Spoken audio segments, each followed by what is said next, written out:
മസ്ജിദുകളിലും ഈദ്ഗാഹുകളിലും തക്ബീർ മുഴക്കിയും പ്രാർത്ഥനാ മന്ത്രങ്ങൾ ഉരുവിട്ടും വിശ്വാസികൾ രാജ്യത്തിന്റെ മുഴുവൻ ഭാഗങ്ങളിലും പെരുന്നാൾ നമസ്കാരങ്ങളോടെ ബലിപ്പെരുന്നാൾ ആഘോഷങ്ങൾക്ക് തുടക്കം കുറിച്ചു.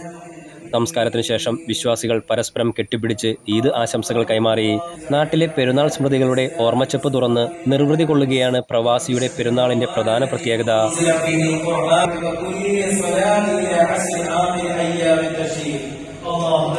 വർണ്ണാഭമായ പെരുന്നാൾ ആഘോഷ പരിപാടികൾ രാജ്യത്തിന്റെ വിവിധ ഭാഗങ്ങളിൽ തുടരുകയാണ്. പെരുന്നാളിന്റെ ഭാഗമായി വ്യത്യസ്ത സാംസ്കാരിക വിനോദ പരിപാടികളും സംഗമങ്ങളും സംഘടിപ്പിച്ചിട്ടുണ്ട്. ഇത്തവണ പെരുന്നാളിന് വാരാന്ത്യങ്ങൾ ഉൾപ്പെടെ കൂടുതൽ ദിവസങ്ങൾ ലീവ് ലഭിച്ചതോടെ സലാലയുൾപ്പെടെ രാജ്യത്തിന്റെ വിവിധ പ്രദേശങ്ങളിലേക്ക് യാത്രയും സംഘടിപ്പിച്ചിട്ടുണ്ട്. സ്വദേശികളുടെ പരമ്പരാഗത ആഘോഷ പരിപാടികൾ പ്രമുഖരുടെ സാന്നിധ്യത്തിൽ വിവിധ സ്ഥലങ്ങളിൽ തുടരുകയാണ്.